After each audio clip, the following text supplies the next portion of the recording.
ఇరాన్లో ఎన్నికలు అయిపోయినాయి. సంస్కరణల వాదిని ప్రజలు గెలిపించారు. అంటే అక్కడ ప్రజలలో ఎలాంటి ఆలోచన ఉంది, అది కూడా అతను కూడా ఏమీ అద్భుతమైనటువంటి మార్పు కాదు, ఉన్నంతలో కాస్త సంస్కరణలు కోరుకునేటటువంటి వ్యక్తికి ఇప్పుడు పట్టం కట్టారు. మసాద్ ఫిజెష్కియాన్కి పట్టం కట్టారు జనం. అక్కడ ఇరాన్ అధ్యక్ష ఎన్నికల్లో సంస్కరణవాదిగా గెలుపొందారన్నటువంటిది ఇప్పుడు ప్రపంచం అంతా కూడా ప్రచారం జరుగుతోంది.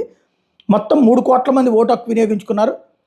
పెజెష్కియానికి 1.63 కోట్లు వచ్చినాయి, జలీలీకి 1.35 కోట్లు వచ్చినాయి. జూన్ 28వ తేదీన జరిగిన తొలి విడత పోలింగ్లో ఇరాన్ చరిత్రలోనే 1979 ఇస్లామిక్ విప్లవం తర్వాత అతి తక్కువ ఓటింగ్ శాతం నమోదైంది. శుక్రవారం జరిగిన మలి విడతలో కూడా 49.6% పోలింగ్ నమోదైంది. ఇది కూడా తక్కువే. మెయిన్ పాశ్చాత్య దేశాలతో సంబంధాలు మెరుగుపరుచుకోవడంతో పాటు ఎంతో కాలంగా అమల్లో ఉన్న తప్పనిసరి హిజాబ్ నిబంధనని సడలిస్తానని హామీ ఇవ్వడంతోనే పెజిష్కియాన్ విజయం సాధించారు అన్నటువంటిది ఇప్పుడు ప్రధానంగా అర్థమవుతుంది. తను హార్ట్ స్పెషలిస్టు. అలాగే ప్రస్తుతం ఆయనకి మోడీ కూడా అభినందనలు తెలియజేశారు.